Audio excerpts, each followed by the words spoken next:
Hello everyone, Namaskar. This is Chaput. Welcome to UPSC Geochemist YouTube channel. Through this channel, I will help you to prepare chemistry for UPSC Geochemist, NDA, CBSE board and various competitive examinations. आइए दोस्तों, स्वागत है आप सब लोगों को lecture 3 में concept of atomic molecular and equivalent masses chapter की। तो आज के लेक्चर में हम लोग करने वाले हैं एनडीए प्रीवियस ईयर क्वेश्चंस, जो कि हमारा इस सीरीज का लेक्चर 3 है। तो इस चैप्टर में एक्चुअली 2 चैप्टर इंक्लूडेड है। इस एनडीए प्रीवियस ईयर क्वेश्चन का आंसर सीरीज में हमारा 2 चैप्टर इंक्लूड है। 2 चैप्टर मैंने इसलिए इंक्लूड किया है क्योंकि loss of chemical combination and gas laws chapter से सिर्फ आपका एक ही सवाल आया है, ठीक है ना। तब भी हम इस चैप्टर को नहीं छोड़ सकते हैं, आपको उसको अच्छी तरह से पढ़ाई करना है। कहीं भी एक सवाल वहां से अगर पूछ दिया तो हम वहां से वापस नहीं हट सकते हैं, समझ में आया कि नहीं। तो हम बेकार से ये नंबर को, मार्क्स को वेस्ट ना करें, इसलिए अपन क्या करते हैं, अच्छी तरह से उसको पढ़ लेते हैं, ठीक है। तो आइए शुरू करते हैं बिना टाइम पास किए हुए। तो आप सब लोगों को पता है कि हम लोग जितने भी ये कर रहे हैं, सीरीज कर रहे हैं, यहाँ पर सारे के सारे यूपीएससी एनडीए केमिस्ट्री के लिए होता है। और ये उन बच्चों के लिए भी फायदेमंद होता है जो गवर्नमेंट एग्जाम्स की तैयारी कर रहे हैं, जिसमें जैसे कि आपका एसएससी, एमटीएस, सीडीएस, ये बहुत सारे एग्जाम्स होता है ना। तो उसके लिए आपका जनरल साइंस का जरूरत होता है, उन लोगों को केमिस्ट्री का जरूरत होता है, तो उन बच्चों का भी फायदा है, ठीक है। तो आइए देखते हैं अभी सबसे पहला सवाल हमारा। तो ये हमारा लॉस ऑफ केमिकल कॉम्बिनेशन वाला चैप्टर से है, ठीक है ना। This one is from loss of chemical combination and gas laws chapter से है, ठीक है। तो let us see. Ammonia obtained from different sources always has same proportion of nitrogen and hydrogen. It proves the validity of the law. तो इसका मतलब क्या है, ये देखो, एमोनिया का जो प्रोपोर्शन है, जो NH3 का प्रोपोर्शन है, आप कहीं से भी लो, इसका जो कंपोजिशन क्या है आपका सेम है। इसका मतलब सोर्स कहीं से भी हो, आप ये मान लीजिए आप सिंथेटिक हो या तो कहीं आपका कहीं नेचुरल हो, इस तरह से कहाँ से भी हो, आपका कहीं से भी हो, सोर्स क्या है, सेम है। इससे क्या पता चलता है, इसका जो प्रोपोर्शन है कितना है, नाइट्रोजन कितना है, 14:3। इसका मतलब जहाँ से भी आप NH3 को उठा लो, आपको क्या मिलेगा, 14:3 कंपोजिशन मिलेगा उनका। तो मैंने आपको बहुत सारे एग्जाम्पल दिया था जब थ्योरी पढ़ा रहा था। जिन्होंने भी थ्योरी नहीं पढ़ा, प्लीज़ आप जा सकते हो, loss of chemical combination and gas laws पूरा एक एक करके पढ़ सकते हो, समझ में आया। तो उस चैप्टर में आपको आपने देखे होंगे काफ़ी सारी चीज़ें हैं, तो उसमें आपको देखना है काफ़ी सारी चीज़ें। और मैंने एक एग्जांपल दिया था कि वाटर का एग्जांपल दिया था, और वाटर का आपका कितना होता है, जो हाइड्रोजन और ऑक्सीजन की रेशो अगर बात करें, कितना होता है आपका 2:16 होता है। इसका मतलब अगर इसका स्मॉलेस्ट होल नंबर में लेके जाएंगे तो 1:8 रेशो में होगा, ठीक है। ये कौन सी रेशो होगा, 1:8 रेशो में होगा।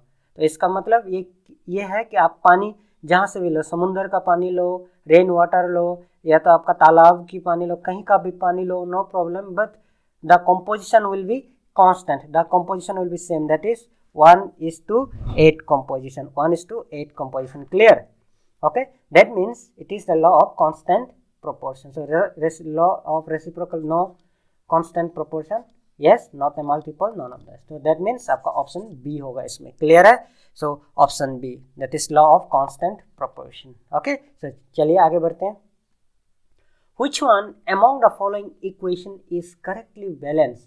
तो इनमें से सिंपल तरीका है करेक्टली बैलेंस को, ये इक्वेशन को देखने के लिए आपको क्या करना है, लेफ्ट साइड और राइट साइड को देखना है, ठीक है। हमारे इस इक्वेशन में क्या है, सोडियम है, ठीक है, ऑक्सीजन है, हाइड्रोजन है, और आपका क्या है, एल्यूमिनियम है, ठीक है। तो आइए देखते हैं किस तरह से। एक तरफ मैं LSS रख देता हूँ लेफ्ट हैंड साइड, दूसरा तरफ right hand side.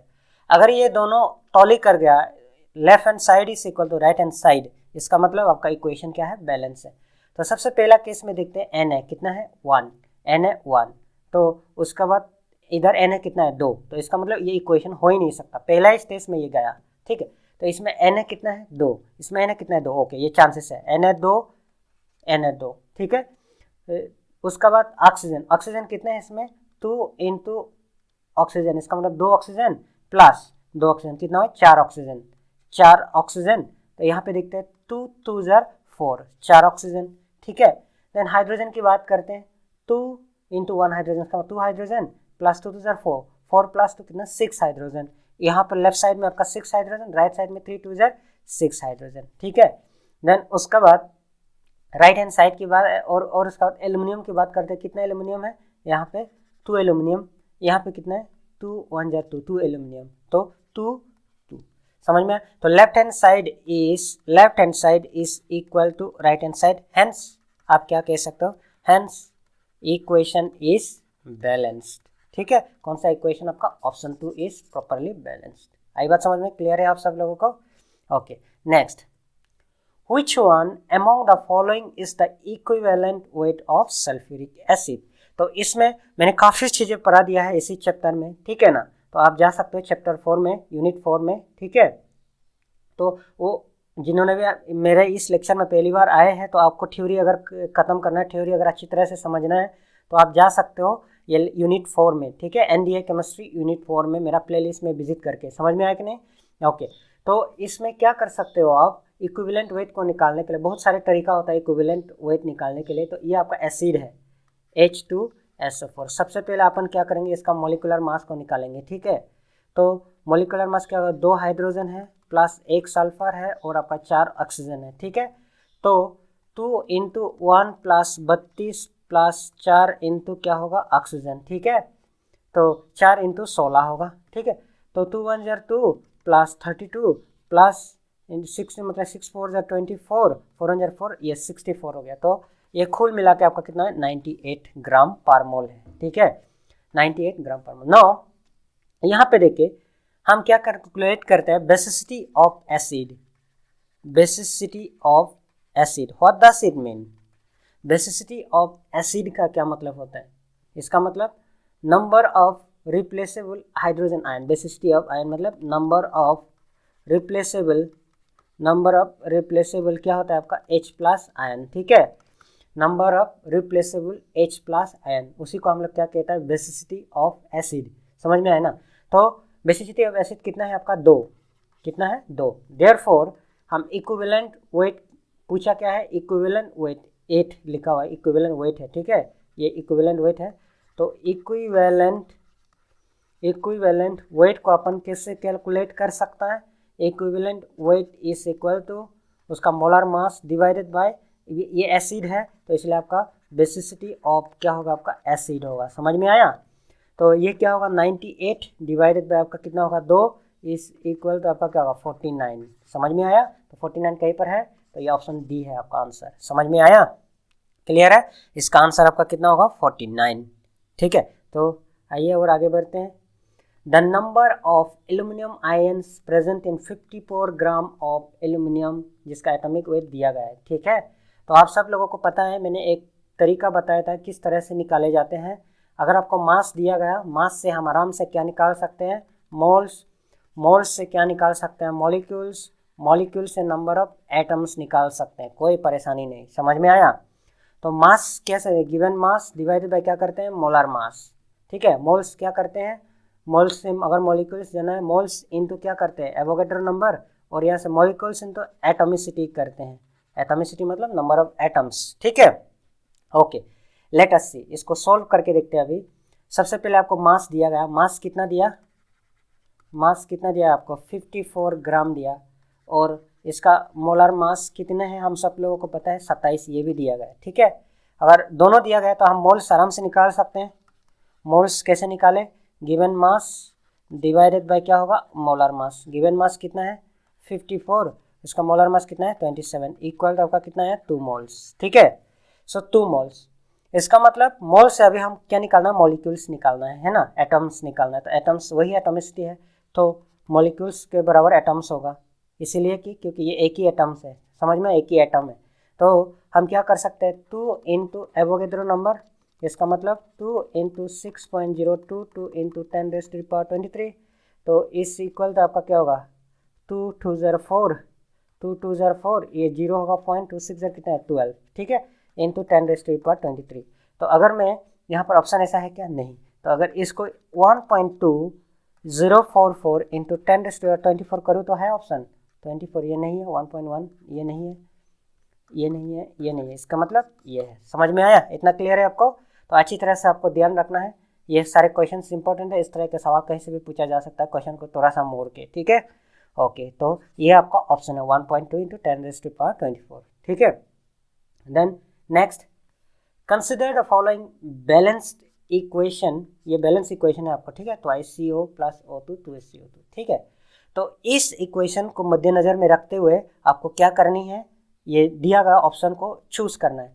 Which one among the following statement is significant in relation to the above equation? इनमें से दिया गया स्टेटमेंट सबसे बेहतरीन कौन सा होगा, ठीक है। तो one can add to a vessel only 2 moles of CO for each mole of O2 is added. ये कोई नेसेसरी कंडीशन नहीं है कि आप उसी वेसल में आप सिर्फ 2 moles of CO डालोगे और 1 मोल एडिट के लिए, ठीक है, O2 के लिए। इट इज नॉट नेसेसरी, आप जितने भी मोल आप ऐड कर सकते हो, लेकिन जो रिएक्शन क्या होगा 2:1 रेशो में रिएक्ट करेगा। आप जितने भी डालना है डालो, ये क्या नेसेसरी कंडीशन नहीं है कि सिर्फ आप 1 can add to a vessel only 2 moles, सिर्फ आप 2 ही मोल्स ऐड कर सकते हो। No, it is not the necessary condition, ठीक है। No matter how much of this 2 reagents are added to a vessel, 1 mole of O2 is consume. आप कितने भी डालो इसमें से सिर्फ आपका 1 मोल ऑफ O2 क्या होता है, कंज्यूम हुआ है। No matter how much of this 2 reagents, दोनों कितने ही डालो, जितने ही डालो, added to a vessel 1 mole of O2 is consume. No, it is not a necessary condition, सिर्फ आपका क्या होगा 1 मोल O2 ही आपका ये हो जाएगा कि क्या बोलता है, रिएक्ट करेगा। तो जितना भी डालो आपका 1 मोल प्लस ये आपका रिएक्ट होगा ना, दोनों रिएक्ट होगा। तो सिर्फ ये नेसेसरी कंडीशन तो नहीं कि सिर्फ 1 मोल ऑफ O2 कंज्यूम होगा, है ना। तो 1 मोल ऑफ O2 भी कंज्यूम होगा और 2 मोल्स ऑफ CO भी कंज्यूम होगा ना, तब आपको क्या मिलेगा, तो SiO2 मिलेगा, ठीक है। तो when they react, CO reacts with O2 in a ratio of 2:1 mole ratio. जब ये लोग रिएक्ट करते हैं, they react, किसके साथ रिएक्ट करते हैं, CO reacts with O2, CO O2 के साथ रिएक्ट करते हैं इन द 2:1 मोल रेशो। देखो आराम से, ये 2 है, ये 1 है, तो गिव यू कितना 2, सो 2:1 मोल रेशो में रिएक्ट करते हैं। तो ये आपका सही जवाब है, समझ में आया, this is your correct option, clear. Next आगे बढ़े। Okay, if the reaction of 1.0 mole NH3 gram, 1.0 mole of NH3 and 1.0 mole of O2 is carried to completion, then अगर इसका मतलब ये रिएक्ट करके इतना, इसका 1 मोल दिया है आपको, सिर्फ सप्लाई किया है, और इसका 1 मोल दिया है, ठीक है। तो इस carried out to completion, then इनमें से कौन सा ऑब्जर्वेशन होगा, ठीक है। तो इनमें से कौन सा ऑब्जर्वेशन होगा, तो हमें सबसे पहले देखना है, इनमें से कौन सा ऑब्जर्वेशन होगा, ठीक है। देन क्या होगा ये रिएक्शन करने के बाद, तो हम देखते हैं तो इन दोनों का बीच में यहाँ पर देखा आप 4NH3 रिएक्ट हो रहा है आपका, 4NH3 रिएक्ट किसके साथ, 5O2 के साथ रिएक्ट कर रहा है। इसका मतलब मैं अगर 1 मोल NH3 का देखूँ, 1 मोल NH3 गिव्स यू कितना होता है, 5/4 मोल्स ऑफ O2 के साथ रिएक्ट करता है ना। तो इसका 4 कितना होगा आपका 1.25 मोल ऑफ O2 चाहिए।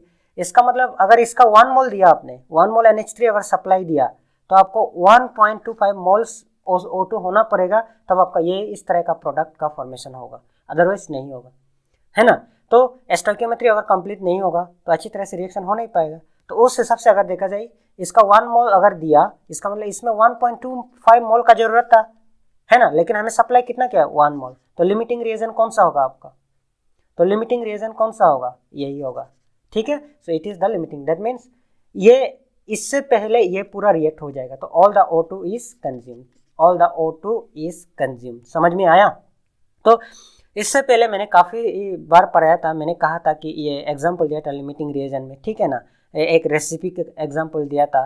तो जिन्होंने भी नहीं पढ़ा इस चैप्टर को, फिर प्लीज़ जाइए आप, मैं बार बार बोल रहा हूँ, यूनिट 4 में जाइए, यूनिट 4 एनडीए केमिस्ट्री, तो उसमें आराम से आपको मिल जाएगा ये सबका एक्सप्लेनेशन, समझ में आया। थ्योरी सब कुछ एक्सप्लेन किया गया है, और कई का भी थ्योरी के बाहर क्वेश्चन नहीं पूछा गया, और सारे के सारे क्वेश्चन बैलेंसिंग ये सब कुछ पूछा गया है, समझ में आया, स्टोइकियोमेट्री, लिमिटिंग रीजन, ये सब, ओके। तो मैं आगे बढ़ सकता हूँ। Okay, 6 how many grams of MgCO3 contains 24.00 gram of oxygen. इसका मतलब कितना ग्राम MgCO3 चाहिए, कितना ग्राम MgCO3 चाहिए ताकि आपको उसमें 24 ग्राम ऑक्सीजन ही हो, समझ में आया। तो अब यहाँ पर देखते हैं, तो आप देखो 1 मोल MgCO3, 1 मोल MgCO3 के पास कितने मोल्स ऑक्सीजन रहता है? आप खुद ही देख सकते हो, 3 मोल्स ऑफ ऑक्सीजन। तो 3 मोल्स ऑफ ऑक्सीजन का मास कितना होता है? 3 इंटू क्या होगा 16, एक ऑक्सीजन, 3 मोल्स ऑफ ऑक्सीजन ना, 3 मोल्स ऑफ ऑक्सीजन, एक ऑक्सीजन का कितना होता है? तो 16 होता है एक ऑक्सीजन का मास, गिव्स यू कितना MgCO3, 1 मोल ऑफ MgCO3 है ना, जिसका MgCO देखो मोलर मास सप्लाई किया है आपको, मोलर 84.30 ग्राम होता है, ठीक है, 84.30 ग्राम होता है। इसका मतलब क्या हुआ आपका 3 इंटू 16 इतना होता है, 3 6 18, 3 6 18, 3 1 3 प्लस 4, तो 48 ग्राम ऑक्सीजन, 48 ग्राम ऑक्सीजन रहता है कहाँ पर? 83.30 ग्राम पे, ठीक है। तो मैं अगर 1 ग्राम ऑक्सीजन की बात करूँ, 1 ग्राम की अगर बात करूँ तो आपका क्या होगा? 84.30 डिवाइडेड बाई क्या होगा? 48 होगा। तो लेकिन हम लोगों को कितना पूछा है? सिर्फ 24 ग्राम ऑक्सीजन रहना चाहिए, तो 24 ग्राम ऑक्सीजन के लिए कितना? 24 क्या होगा आपका? 84 इंटू 30, 48 इंटू अगर 24 करोगे तो ये आप कैलकुलेट करो, अपना खुद से कैलकुलेट करने के बाद आपको कितना मिलेगा? 42.15 मिलेगा। समझ में आया? इसका मतलब क्या है कि अगर 24.00 ग्राम ऑक्सीजन रहना है इस कंपाउंड में, तो उस टाइम पे इसका वेट कितना होना चाहिए? 42.15 ग्राम होना चाहिए। समझ में आया? यूजुअली आपको क्या होता है? 84 ग्राम मतलब 84.30 ग्राम MgCO3 के पास कितना ऑक्सीजन होता है? ये होता है कितना? 48 ग्राम ऑक्सीजन होता है। तो लेकिन सवाल आपको उल्टा पूछा है, सिर्फ आपको 24 ग्राम ऑक्सीजन चाहिए था, तो उसके लिए आपको ये कितना लेना पड़ेगा? तो आपको कितना लेना पड़ेगा? 42.15 ग्राम लोगे कौन सा? MgCO3, तब आपका 24 ग्राम ऑक्सीजन मिलेगा। क्लियर है? तो इसका मतलब आपका ऑप्शन कौन सा होना चाहिए? पहला ऑप्शन। अगर आप इतना ग्राम MgCO3 लोगे तब आपका 24 ग्राम क्या मिलेगा? ऑक्सीजन मिलेगा। समझ में आया? इस कंपाउंड के अंदर में। ओके, क्लियर है ना? Okay, then 8। Okay, consider the following reaction: X AS2S3 plus YO2 ZS2O3 plus WSO2. Okay, so this is important, ये बहुत इंपॉर्टेंट है, आपने क्लास 10 में भी करे होंगे। आपको अगर नहीं समझ में आया, आप यहीं से ध्यान से देख सकते हो किस तरह से बैलेंसिंग करना है। काफ़ी आसान है, ठीक है, काफ़ी आसान है, आपको कोई टेंशन नहीं लेना है, ठीक है। तो चलो देखते हैं। ये देखिए, सबसे पहले मैं यहाँ पर AS और आपका सल्फर और यहाँ पे ऑक्सीजन को लिख देता हूँ, ठीक है। ये इसमें कुछ नहीं चाहिए, बस मैथमेटिक्स चाहिए, और मैथमेटिक्स भी एकदम ये आसान वाला, ठीक है। तो लेट अस सी, इसमें क्या करें? AS कितना है? कितना AS है आपका? 2x के बराबर है। कितना है? 2x के बराबर है। और इधर AS कितना है आपका? इधर भी 2 इज इक्वल टू 2z के बराबर है। ये दोनों इक्वल है। समझ में आया? देखो, इसमें 2 इंटू एक्स 2x और इसमें 2 इंटू जेड कितना है? 2z, ये दोनों बराबर है, ठीक है। देन सल्फर की ओर चलते हैं। सल्फर कितने है? 3x, ये 3x सल्फर है, 3x सल्फर है। तो यहाँ पर कितने हैं आपका? सल्फर कहीं पर है, इस इक्वल तो आपका एक ही W के बराबर है। समझ में आया? एक ही सल्फर है ना, एक ही सल्फर है आपका, ठीक है। देन उसका बाद ऑक्सीजन कितने हैं? यहाँ पर ऑक्सीजन है कितना? 2y इस इक्वल टू, इसमें कितना है? 3z प्लस इसमें कितना है ऑक्सीजन? 2w, ठीक है। तो ये आपका इक्वेशन हो गया। अब यहाँ से हम x, y और z का वैल्यू निकाल सकते हैं, तब आपका ये इक्वेशन क्या होगा? बैलेंस होगा। तब आपका ये इक्वेशन क्या होगा? बैलेंस होगा। तो हम देखते हैं। तो सबसे पहले मैं हाइपोथेटिकली x का 1 मानता हूँ, x इक्वल तो अगर 1 मानता हूँ तो z का वैल्यू कितना आएगा? देखो, 2 into 1 is equal to 2 into Z, तो z इज इक्वल टू क्या होगा? 2/2 इज इक्वल टू 1 हो गया। तो ये आपका 1 हो गया। देन दूसरे बार आपका इसमें लगा देते हैं 3x इंटू w, तो 1, w का वैल्यू निकालना है हमें, तो 3 इंटू x का वैल्यू हमें ऑलरेडी पता है 1, इस इक्वल तो आपका क्या होगा? 3। समझ में आया? तो w इक्वल तो आपका क्या मिला? 3 मिला, ठीक है। देन उसका बाद y की वैल्यू हमें नहीं पता, तो 2y is equal to 3 into Z का वैल्यू कितना मिला, पहले से 1 मिल के रखा है, प्लस डब्ल्यू का वैल्यू कितना मिला आपको 2 इंटू 3। समझ में आया? तो 2y इज इक्वल टू आपका 3 1 जार 3 प्लस 2 6 जार 2 3 जार 6 इक्वल टू आपका 9। इसका मतलब y इक्वल टू आपका कितना मिल रहा है 9/2। समझ में आया? तो यहाँ पर क्या मिला देखो, x का वैल्यू आपको 1 मिला, x का वैल्यू आपको 1 मिला, y का वैल्यू आपको कितना मिला 9/2। देन उसके बाद z का वैल्यू कितना मिला आपको 1 मिला, और w का वैल्यू कितना मिला आपका 3।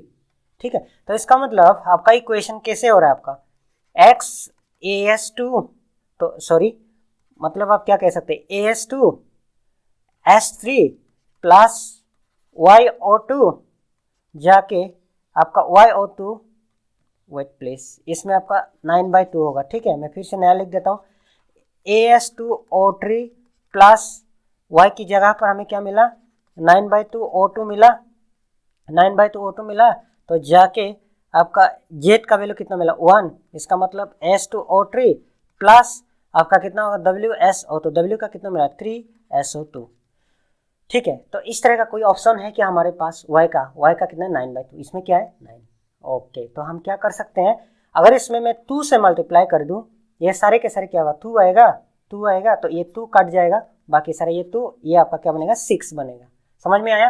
क्लियर है ना? तो इसका मतलब आपका बैलेंस इक्वेशन कैसे दिखेगा आपको 2s2 s3 होगा, ये नॉट O3 s3 है। ठीक है, 2s2 s3 प्लस आपका क्या होगा 9O2, तो उसका बाद में ये क्या होगा ट्वाइस as2o3 प्लस आपका 6SO2।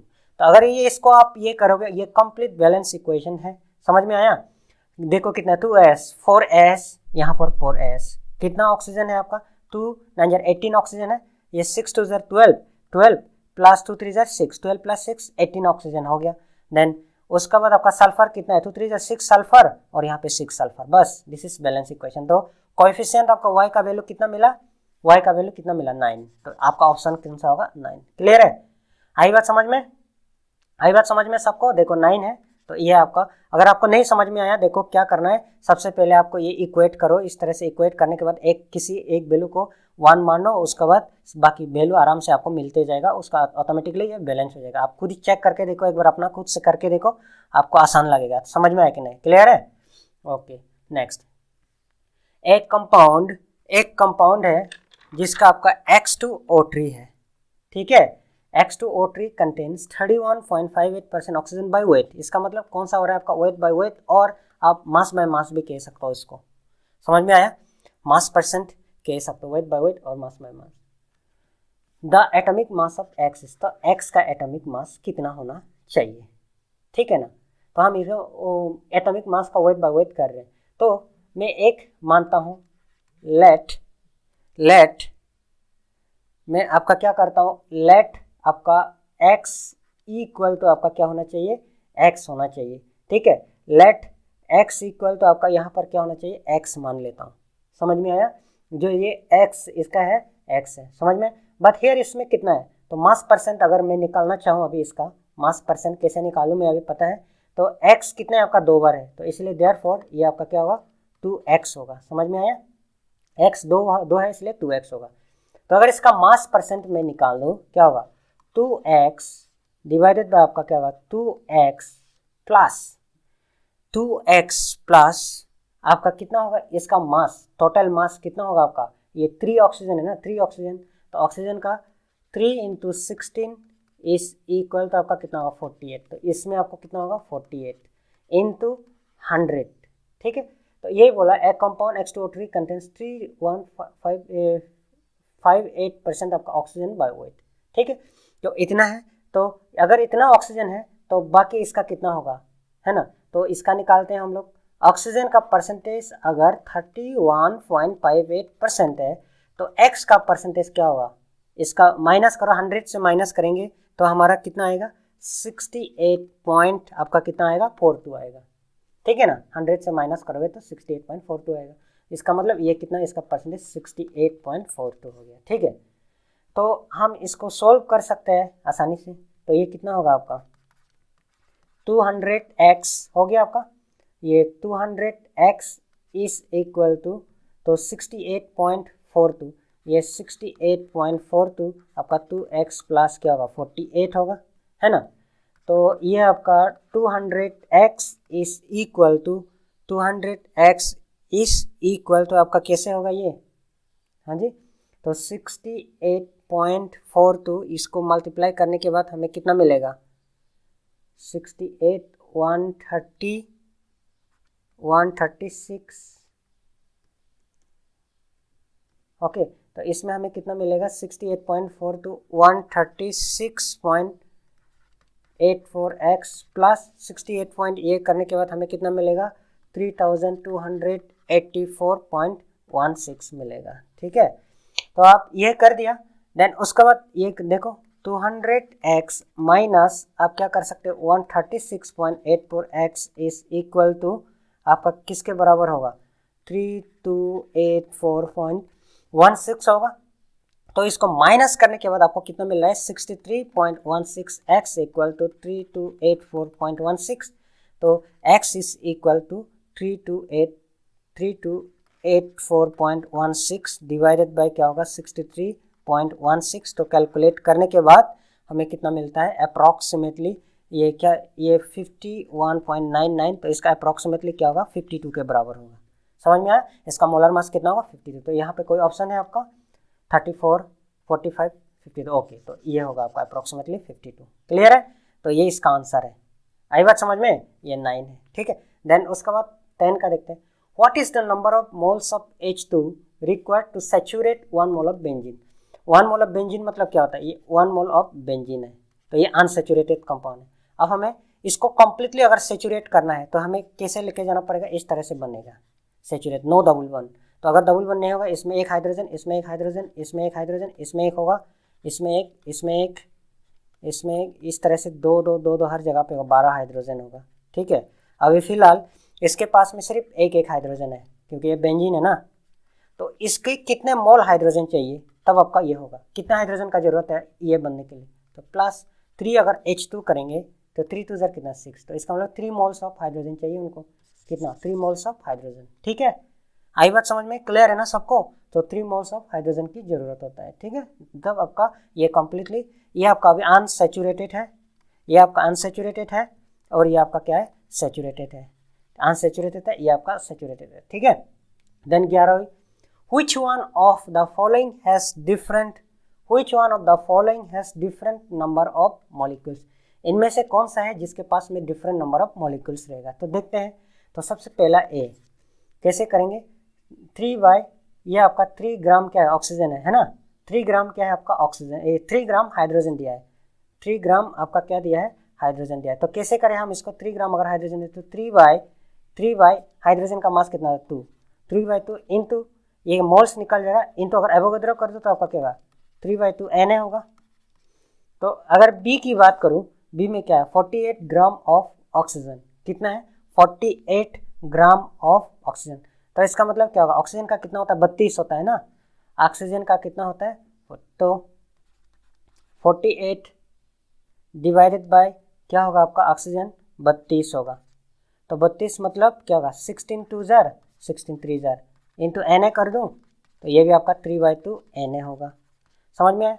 देन अगर सी की बात करूं, सी में कितना होता है 42 ग्राम ऑफ नाइट्रोजन, क्या होता है आपका 42 ग्राम ऑफ नाइट्रोजन। तो 42 ग्राम कैसे निकालोगे आप, 42 डिवाइडेड बाय नाइट्रोजन का कितना होता है, ये नाइट्रोजन N2 फॉर्म में रहता है ना, 14 इंटू 2 कितना होता है आपका 14 इंटू 2 दैट इज 28 होगा। तो 14 2 और 14 3 तो इसमें भी Na कर दो तो आपका क्या होगा 3/2 Na होगा। सारे में सेम नंबर ऑफ, तो डी का केस में देखो 2, ये 2 ग्राम है, 2 ग्राम है, तो 2 आपका क्या होगा, कार्बन का कितना है 12, सो 2/12 है। समझ में आया, 2/12 इतना मोल आएगा आपका 1/6, तो 1/6 Na होगा। तो सारे एक जैसा है, बाकी यही आपका अलग नंबर ऑफ मोल्स है। तो आपका ऑप्शन कौन सा है, ये करेक्ट ऑप्शन है। समझ में आया। तो उम्मीद है कि आपको सारे क्वेश्चन समझ में आया। दोनों चैप्टर का मिला के एक ही साथ करा दिया हूँ, क्योंकि उसमें से सिर्फ एक ही सवाल आया है। ठीक है, अगर कोई किसी को भी परेशानी होता है, अच्छी तरह से आप मेरे से कमेंट करो, कमेंट करके अपने कमेंट को अटेंड करने के लिए कोशिश करूँगा। समझ में आया? तो अगर आपको ये लेक्चर अच्छा लगा हो तो प्लीज़ आप लाइक करें, और बहुत ज़्यादा से ज़्यादा आप क्या करें, मेरा चैनल पर कमेंट करें, और आप क्या करें, अपने दोस्तों के साथ शेयर करें। और जितने भी नए बच्चे हैं मेरा चैनल में, प्लीज़ प्लीज़ प्लीज़ आप मेरे चैनल को किसी भी हालत पर आप सब्सक्राइब करें। उससे हमारा मोटिवेशन बढ़ता है, आपके लिए क्वालिटी कंटेंट बनाने का और ज़्यादा क्या होता है, मोटिवेशन मिलता है। समझ में आया? तो अगर आप मेरे साथ सोशली कनेक्टेड रहना चाहते हैं, आप इंस्टाग्राम में फॉलो कर सकते हो, जो कि मैंने कमेंट बॉक्स में दिया है। ठीक है, उसका लिंक, और हमारा टेलीग्राम चैनल, सब कुछ चैनल का लिंक दिया है। व्हाट्सएप ग्रुप का PDF नोट्स के लिए आप सारे ज्वाइन कर सकते हो ग्रुप। समझ में आया? तो दूसरा चैनल हमारा है, उसमें भी आपका NDA की तैयारी होती है, CBSE बोर्ड की तैयारी होता है, JEE की तैयारी होता है। तो उसमें से आप उसको भी ये सब्सक्राइब कर सकते हो, जिसका नाम है अध्ययन। ठीक है, सो थैंक्स फॉर वॉचिंग। जय हिंद।